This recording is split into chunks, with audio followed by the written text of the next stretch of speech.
Hello and welcome. My name is Seth. This is Sweet Chariot, and thank you to everyone who's subscribed and liked and commented. It is a great honour and a surprise. So I should carry on, right?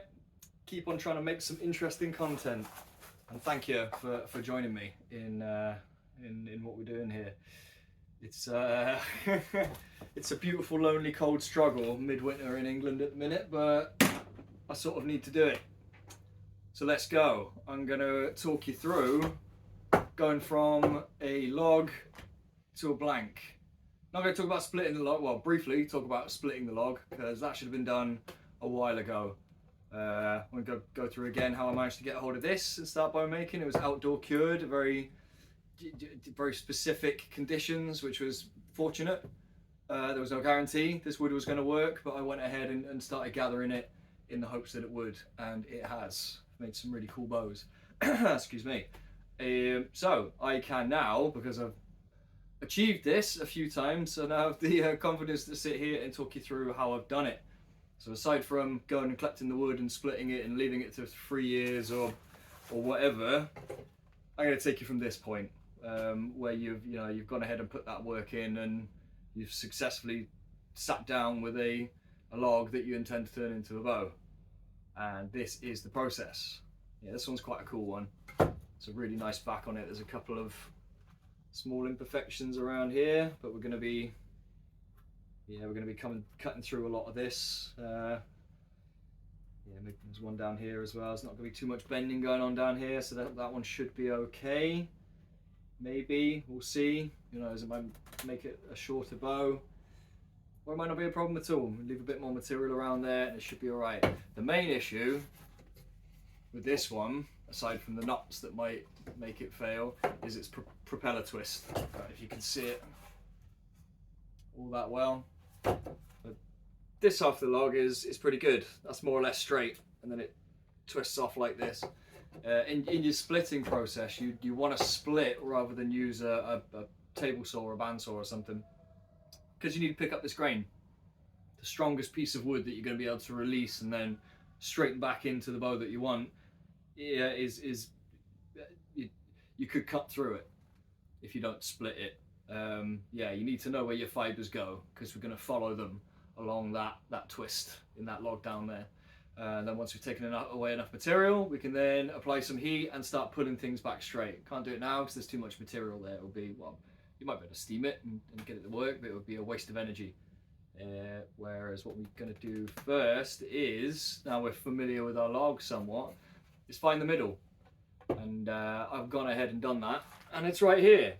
This piece is 35.5 inches long. We work in inches.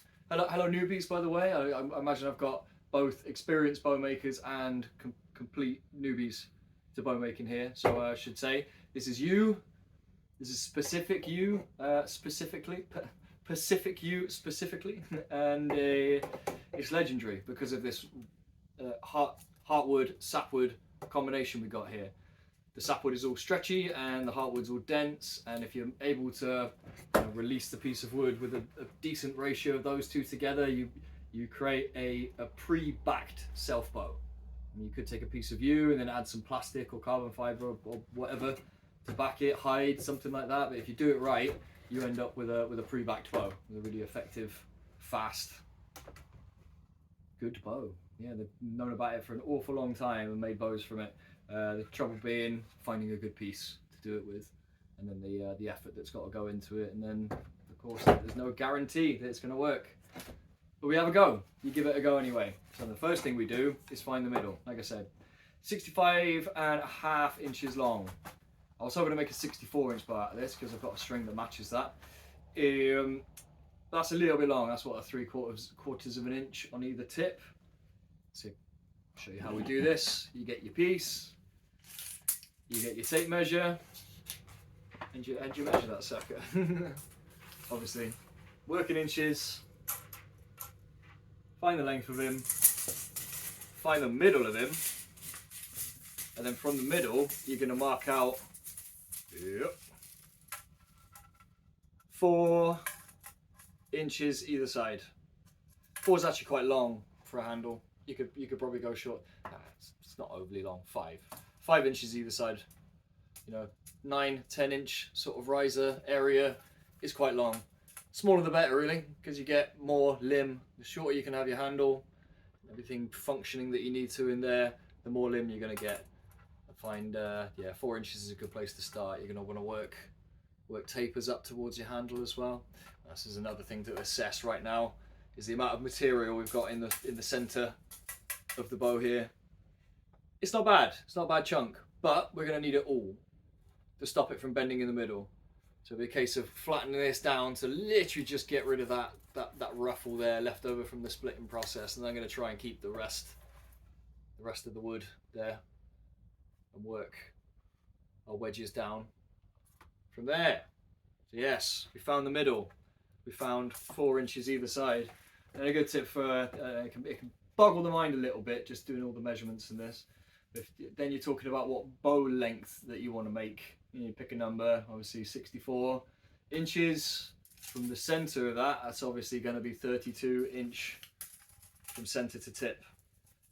So let's find 32 there. There he is. And I can give you an idea of how much tip you've got hanging over your nocks there, because obviously with a self-nocked self bow, which is what we're going to do, a horn-nocked English longbow would be different. I mean, it is something I'm considering doing here, sort of lengthening the tips just very slightly, so the nocks could go in with that amount of material left, and we're going to add a little bit more material on the end to make it just that bit sturdier. But then again, could just make it a 63 inch bow instead. So obviously 31.5. There's the mark. I made 2 marks in the middle. Yeah, 31.5, and that gives us just a little bit more material hanging over the tip there to make sure it's strong. Make sure the string doesn't rip any wood off when you're firing. Like I say, there's various ways we can manipulate the length of the final tip, or you could, I mean, 64 is not a bad length bow, or even 63. I've made 60 inch bows quite happily, drawing to 20, quite happily. Bit of a challenge. 29 inches. Basically, the shorter the bow is, the harder the tillering is going to be to get it to pull to full draw at the weight that you want. So yeah, this is a good one. This is a good mid-sized piece. I like a 64 inch bow. It's just feels good. Not too short, not too long. Nice balance between a smooth draw and a quick arrow, a quick bow.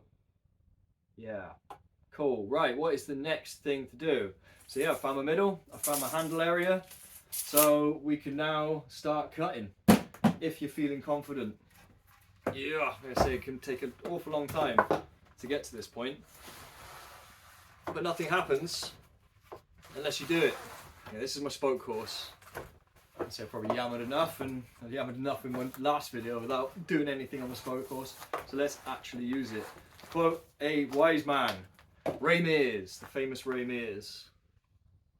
You start with the tips.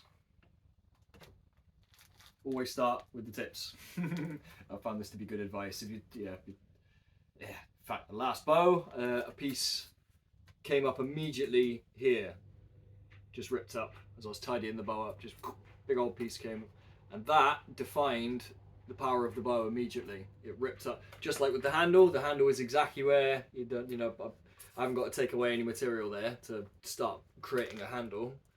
It was exactly the same with the piece of wood that came up. It's just, oh, that is the wedge of the limb right there. I can't take any more material away there, so I now need to create my taper back to the tip. So that last one was difficult. The tiller isn't still quite right, but I digress. Yes, start with the tip. So let's do that. Just going to tidy up this back because I had the knife the right way up. Oh yeah, spoke knife, draw knife. Do need to find my spoke plane, my good basic budget spoke plane. It's the best, but it needs a sharpen. And I find if you're crafty enough, you can use this and your rasp, and you don't really need a spoke plane in doing this. There's various ways, yeah, with your card scraper as well. It's not essential. It's just give this a wee. Some leather here. I don't have any leather here. Glove will do. Just give a wee strop. Doesn't need much. Sharpen back up again. Right, cool. Let's tidy up this belly. Let's see, the sapwood is quite thick. Could well start on the whitewood. Either is fine. Yeah, that's it. Case of looking down your cross section and just keeping an eye on where you are. At the very tip, you want 1/4 of an inch left over, maybe a little bit more.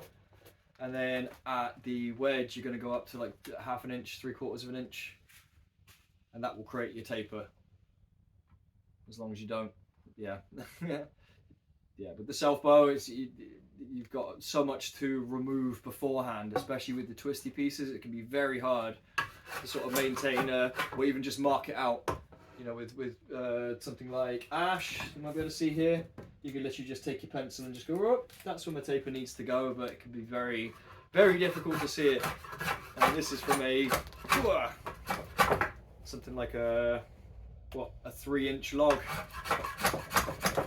So here we've got a circular face on this side. You're going to have to cut through first. Once I've tidied up this area, that's exactly where I'll go. Start removing some of this sapwood on the side. Yeah, the spoke horse is all about keeping your piece down. Yeah, a bit of a raggedy effort with our rubber here, but really good at keeping things in place. I don't know if I could design this better. It works pretty good, especially in conjunction with a bit of rubber on there. Made it from an old church bench. So I call this Old Righteous. Not that bit. Yeah, you come and sit on here. It is some righteous work. You see we've got a bit of a rip out from the original split. We should be okay. Looking at the depth of it there. Yeah, draw knife and the spoke horse. You can make buildings with it. You think about it, you get enough logs like this, a bunch of ash logs, square them off or just take the bark off, and you've got building materials. So it's a very powerful combination of tools, these two. Yeah, so I heard it say bow making is extremely sort of difficult, and bow making is not hard. You just need to keep a few things in mind. It's hard work. It pops your abs. You know, splitting the wood, it ruins my forearms. You know, if you're left aching, that is working your muscles. I found working this is extremely good for your abs. So before you've even got into the craft of trying to make it really work, it's hard work for sure.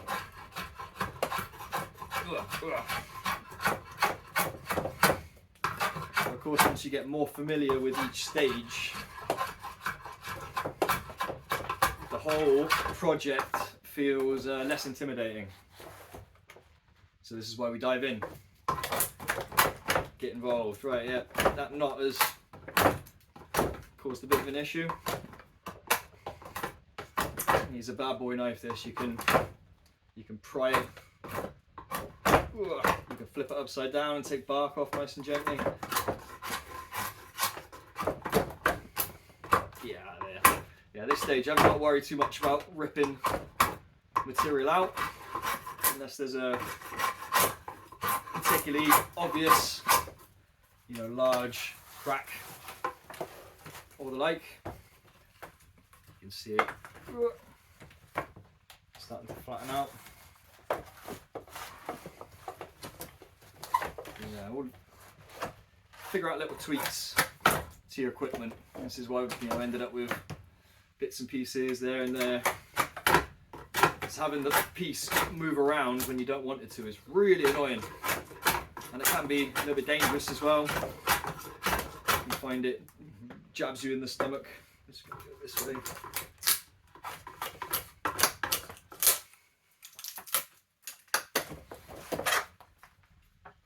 Which marking is that? That is my wedge marking there.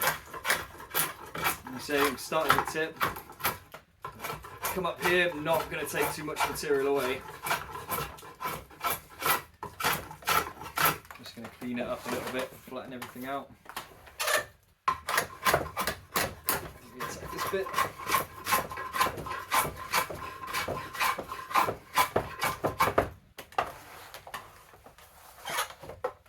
Yeah, so put in a lot of energy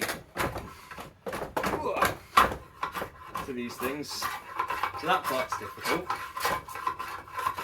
And I guess sort of the concept of the bow is a bendy stick. So yeah, making a bendy stick isn't all that difficult either. I guess the problem is it's very easy to, there's lots of ways that you can screw it up. It's very easy to screw it up. It can happen very quickly. I mean, I could have done it now without even noticing. And just considering the amount of prep work, prep time I should say, you know, a cured bit of wood, it's going to take 3 years to cure, you know, compared to your hazel and your ash, which are done between 1 and 2, I think. You could speed the whole process a little bit as well if you're feeling risky. So yeah, 3 years for a piece of wood to cure. It's quite a long time. So I guess if you were getting into it, you'd go cut yourself a piece of hazel, yeah, a piece of ash, and find some yew, and then in the meantime get, you know, learn how to make bows with your ash and your hazel, and it'll give you a good grounding on how to attack something like this. I didn't do that. I found yew and started making sticks, and then from sticks, so how hard could a bow be? It's a bit harder. Not a massive amount harder. A bit longer, a bit fiddlier. And not as likely to sell. Let's see, I've spent a bit of time. That's a bit of silver birch, and that is a bit of ash. Yeah, did a bit of time on stick making, and that's a bit of yew. That's going to become it's a monster bit. That's going to become a real nice stick. It's going to have a real nice carved handle. I'm not quite sure. Yeah, I'm not quite sure how to attack that one. He's probably the biggest one I've done yet. He's going to be a beauty. Yeah, put a bit of time into those, because bows take a while, and I think you've got to have a lot of faith in the person who's built it if you're going to drop money on a bendy stick that might, you know, might let go and hurt you. Which I guess is what this channel was about. It would be a lot easier for me to sell these things if I could link a video of me shooting them on the eBay listing, which is exactly what I did.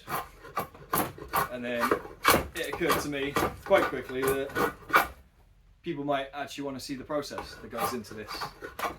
And they also might want to share in the mentality that you might want to develop, that you could develop by being involved in the outdoors in this way. So this is why it feels like Sweet Chariot has wheels. If anyone's still watching, hello. Yeah, because it all comes down to whether people want to get involved or not.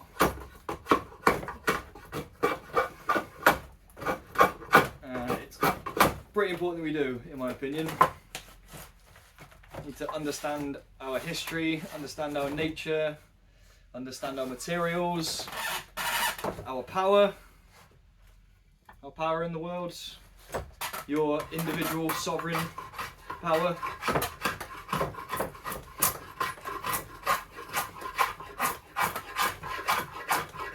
All that good stuff. Sorry, back on track. As you may have seen, as I was rambling there, I started to narrow it down. Yeah, we're looking for no less than ½ an inch at the tip, and we're gonna go to 2 inches, aim for 2 inches. Should be all right with the amount of material we got here. At the handle here. And we're gonna be 2 inches here, and then we're gonna taper in to 1 inch, and then back out to 2 inches again to form our handle. Simple. So it goes 1 inch, 1 inch, 2 inch, ½ an inch. Then you can mark another point down here, sort of around 10 inches down. That can help bring your taper in. But yeah, and just 2 inches to ½ an inch, just a solid taper. Or you can, you can decide for yourself what sort of flat bow you make. Various limb shapes and tapers that you can go for. But if you're aiming for, 40-ish pound bow, flat bow, which is what we're going for, that sweet spot, that sweet power spot between 40 and 55. And yeah, you aim for that amount and it should leave you enough to sort of whittle your way down. You go for 2 inches to ½ an inch. Was it 3/4 of an inch to ½ an inch? I should have looked this all up. It's sort of, it's not been burned in my mind because these pieces of wood that I've gone for have been so strange. They're not even orderly. I just sort of start making a bow and see what happens in a way. Got a vague idea of where the limbs need to get to, and if we go too far, if I take too much material away, what that feels like, what that looks like. So rather than taking data points, which I know are extremely important, I have been a little bit instinctive with it, really. I think this is something you have to do when you're dealing with bits of wood like this, and you have to be instinctive. Use your eye. I mean, when it comes to measuring the tip, I usually measure my thumb, so I know that's vaguely in the area that we need to be. You can get, if you wanted to get exact, you absolutely could. But yeah, these particular pieces of wood I've been working on haven't really lent themselves to that.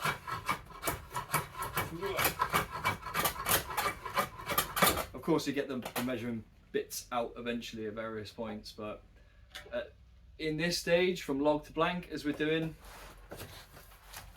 you've got to eyeball it, and you do your best. You try various techniques. There's lots of different techniques you can employ when doing this. But for the most part, gotta go with the eyeball. Alright, cool. I'll go off the. Yeah, it can. The sapwood's dropped on this side, which gives me an idea of where the grain runs. I've got to be careful here because I might run out of heartwood. It's less than an inch down at the very tip here, but we have dived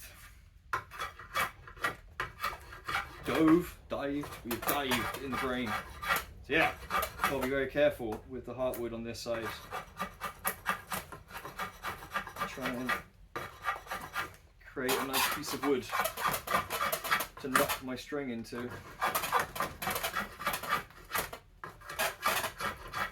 Apologies for the creaking. It's my spine.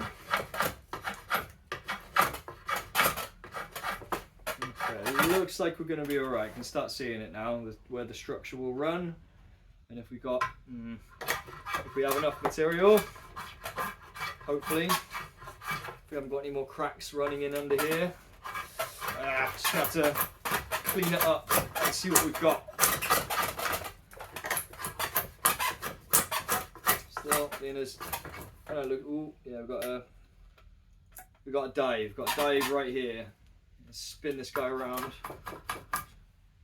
So dive meaning there's a splinter here that if I run the draw knife into it, the draw knife is going to dip. Going to go from going flat, it's going to hit the grain, and it's going to dip like that, and it's going to make you cut into wood that you don't want to cut into. I'm going to just clean it off that way a little bit. Then we've got one the other side as well.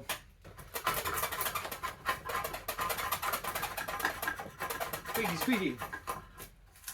I'll try and fix that for the next video. This would be a good moment to bust out your rasp. Daddy rasp. Call it daddy because he comes along and fixes all the problems. Just take it across the grain.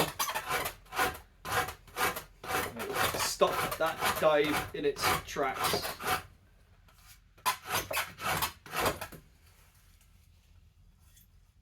Yeah, I can see that could cause problems. We'll see. Narrow this guy down.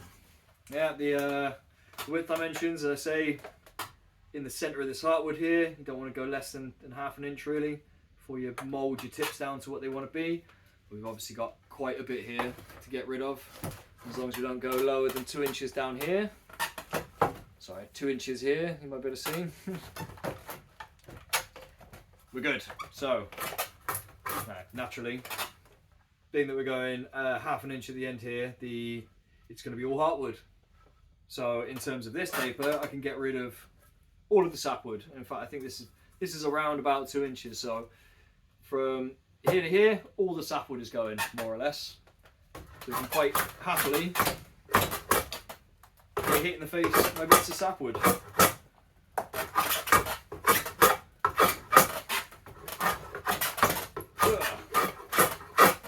Sorry if I chatted too much. As a dead air time is a space. Dead air space is a crime. Sorry, it's getting late. Probably shouldn't be working on bows. But as long as I sound out the process, maybe I won't forget what I need to do. So yeah, that little dive on the belly there was a good example of how you can go wrong just in an instant. If you rip out that piece of wood, it's game over.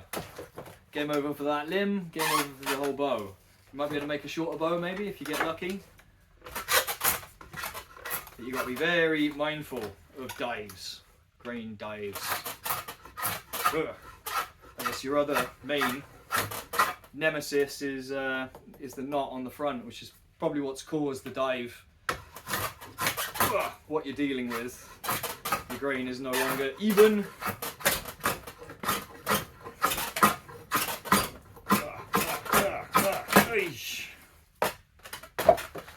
Yeah, it's a softwood but it's hardest of the softwoods. The knife is nice and sharp, so that's what I mean by having it good and in there, because it gets you in the stomach otherwise when you hit a knot like that.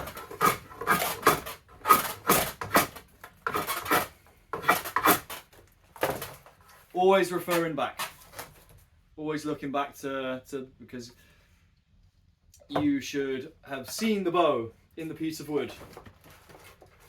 It's like a bit of indigestion getting physical like this. Yeah, you should see your bow. Squint it in, be able to see it. So you always need to refer back to that bow that you can see in there. And make sure you haven't cut through it. Yeah, we'll get to a point you can start marking it with a pencil, if you feel you need to do that. It can make it easier, but it's not essential.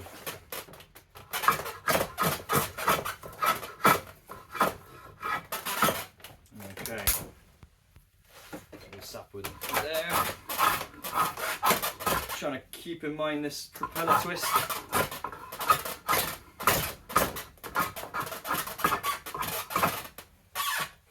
It's because it's up against that plywood. Let me move it forward just a little bit. Move it forward just a little bit. That should stop that bastard squeaking. I'll carry on with my taper.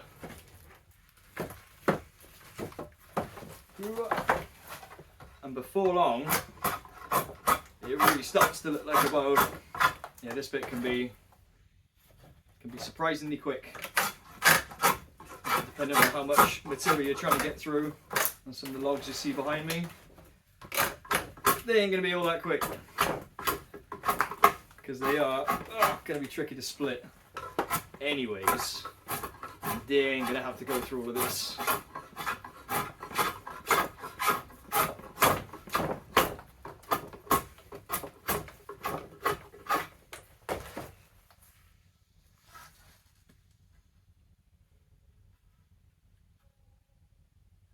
Tricky. Let's tidy up this. Remembering that we've got some dives in here.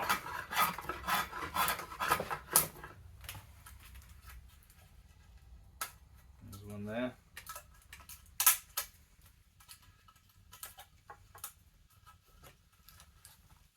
There's a knot right here.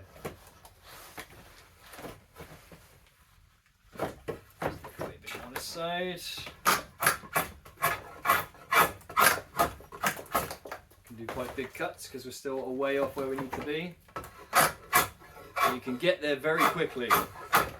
Just a few deep ones like that and you could be right at the point where you need to stop. Like I said, this is the base of our handle here.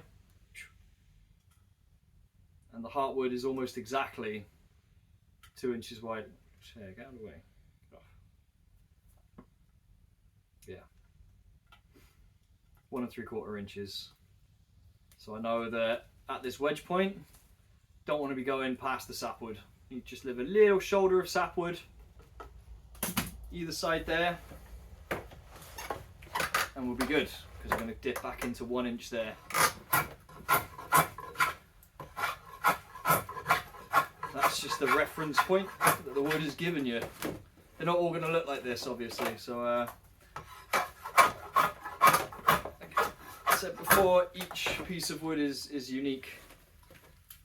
I mean, even with ash, you could argue it. You know, they're going to be very similar, much more orderly. The self bows are all unique, especially with the U bows. It's a really messy wood, but if you can find a clean piece, if you can find and release that clean piece, really good bow wood.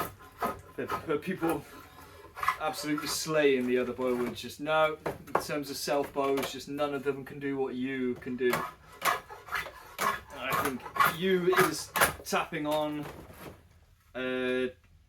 bamboo in terms of speed. Very quick. Bamboo. So to be able to compete with that, it's pretty awesome. Alright, so we're into the handle section right now. So as long as we don't go past 2 inches at the base of the limb there, we're all good. So I'll be quite confident. Also straightening up as well down this straighter bit of limb so I can come parallel to it, rather than trying to follow the twist like this. Different angle to it.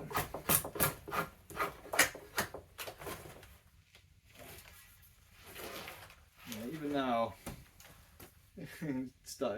see it starting to take shape. It's not bending yet, that's for sure. Let's spin around, do a bit more sapwood on the other end.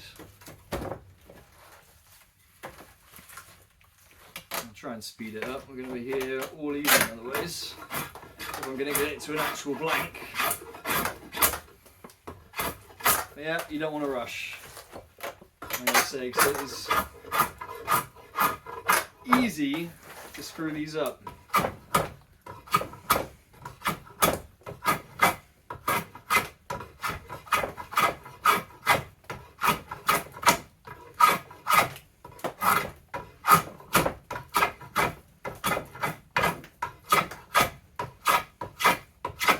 Knots are beautiful. End up with these little like Jupiter storm sort of swirls around them. You see that there? Just about. Yeah. Gorgeous. Yeah, nuts are what cause you problems with building new bows, but they are also what makes the bow look pretty, distinguished.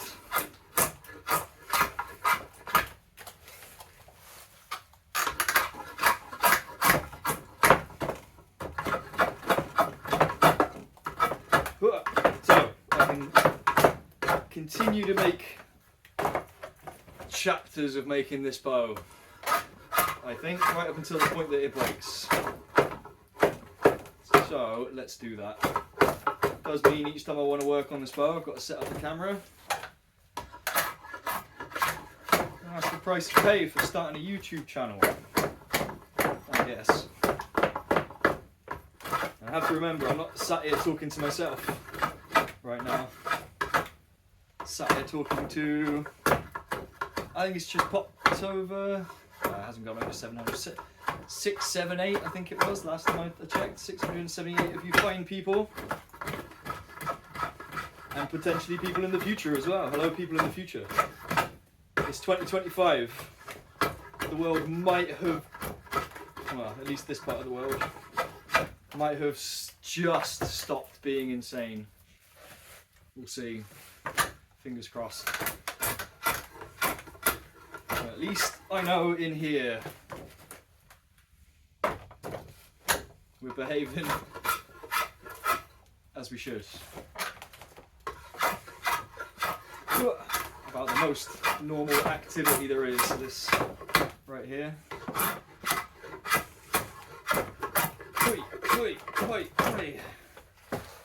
You get a nice workout and you end up with a beautiful bow at the end of it. And maybe it's just me. I've found this, well, maybe it's just because I've done a lot of it between the stick making and all the bows I've done, but the exercise is just phenomenal.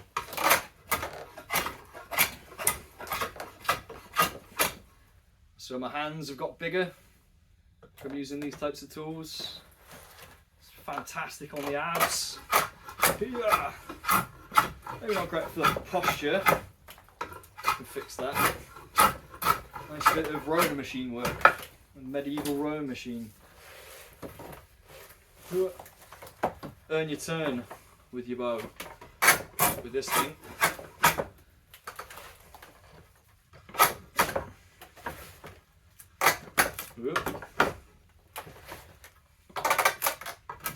And the knot causing me problems. Need to bust the rasp out. Just let it rip. Where are we getting to? I thought maybe I should embrace my Irish accent, my Irish roots a little bit more. Because it seems as though Irish woodworkers get all the subscribers. Or at least one guy. You know what I'm talking about. The poet. The beautiful.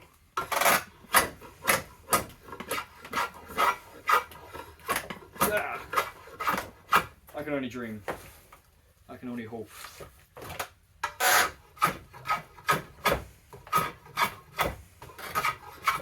Only do better, Seth. And then you'll get 2.5 million subscribers. Use that many. How can you get to know that many subscribers?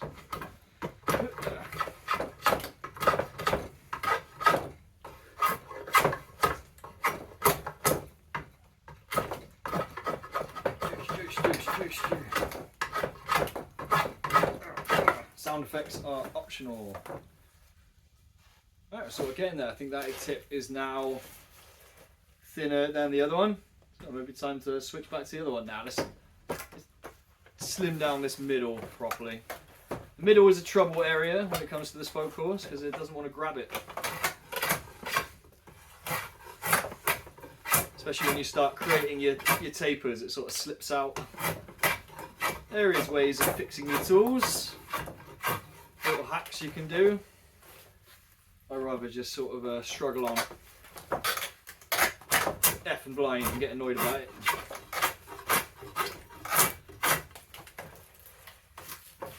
Yes, always referring back to those points that you've made. So I haven't really needed to mark this one out because the sapwood and the heartwood sort of does it for me. I'll just need to keep an eye on the centre. Sounds good, doesn't it? Centre of the limb here. Knowing that I've stayed central the whole way down and it's central with the handle. Like I say, no less than ½ inch there, no less than 2 inches here. And that should give you your blank. Should give you your platform. Oh, sorry, and the other side. 3/4 of an inch to 1/4 of an inch down here. Obviously, that's going to change your different power levels. That's the formula for around a 40-pound bow. If you want heavier, yeah, it takes into account the limb lengths as well. Yeah, heavier, it's still with the same draw length, it needs to be wider. Yeah, the wider, the bend from a flat bow comes from, obviously, the bow being flat and wide. It allows your wood, yeah, these aren't great examples, they've come from a raggedy bit. Yeah, they allow your wood to bend indefinitely if it's thin and flat. So you need an optimum amount of depth and an optimum amount of width. And you can play around with that. But what is universal with all your bows is it has to have a taper to make it, well, let's say your Asian horse bows may be something different. They use a whole different other formula. Once again, utilising that wide, flat limb that can bend a lot. And then sears on the end. So I don't know if you'd, even then, you're going to have a taper from the end of your sear down to the base of the limb. That is the principle of all of it. Let that be your guiding light. That is your anchor principle. Because if you don't follow that, that's where you create a hinge. So all of the power goes into one spot in the limb where it shouldn't do. And it will break. I say if you're thinner here than you are here, this isn't going to bend first. This is going to bend first. Bang, and she snaps. So this is why we define exactly how deep we want to be here and here. You can choose those two different depths. As long as this number is smaller than this one, you're going to create a taper of some sort. Stop talking, Seth, and cut the bow. I'm trying to do this in real time. That's a big knot, that one. Let's not bother with that now. Let's take this handle down. This side too. Look at this mess. Yeah, that little rip out there. They start to happen now, they become a little bit more concerning. So if you're moving towards areas, well, trying to work on areas like that as you're getting close towards the final amount of material you want to leave behind, obviously you don't want to go in harry-carry with this. You want to get your rasp and be a bit more gentle. Even if it's not going to rip out, you don't know. It's just worth taking that little precaution.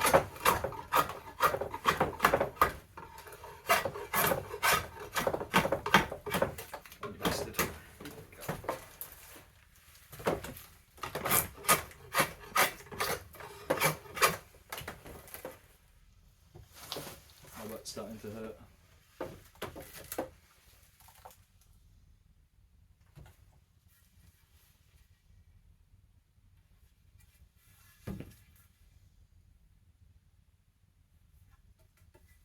This side now. Yeah. Ow! Slam it on my fingers. I'll maybe tidy this belly up a bit more. Belly. Is the belly? Yes. Yeah, I'm going to tidy this belly up and see what happens. Knife the wrong way up. And this is the start of our propeller twist. So I guess I'm keen to see if this bow is actually viable. And there is the possibility that it's not. I guess you want to sort of get to that point as quick as possible, but without rushing to it, so you cause problems. But definitely write the bow. Stave, I should say.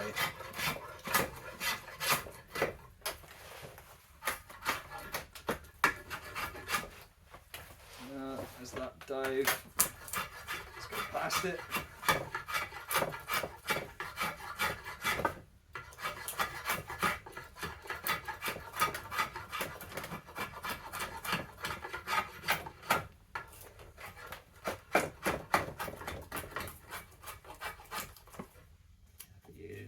Cheeky little bastard.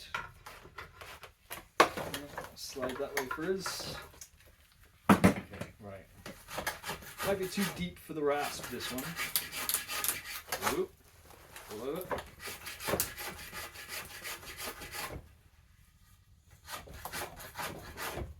It is areas like that do become a bit of a concern. Few options. You could go in with some glue, maybe, if it is, you know, a rip that's gone into the wood that you want to remain. You could go in with some glue, and fingers crossed, you can get rid of it, get away with a lot of imperfections on this side of the bow, on the orange side of the bow, the belly, sorry, the base as well, I think they call it. But obviously that's not good. You don't want cracks. But being this is a self bow, perfection is a lot to ask. I say, because you're negotiating with the tree. I can see this one comes up. I can rip that out. That one, now I'm gonna leave for the minute. I have to start taking away some sapwood at some point. Off the back. Not off the sides. That is really when it will start looking like a bow.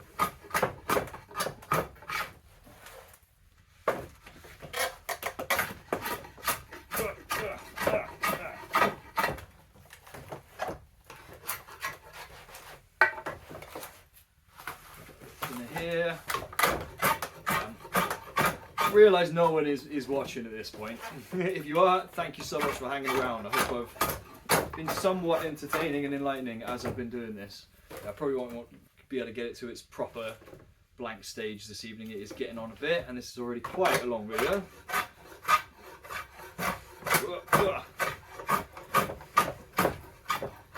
But what I can say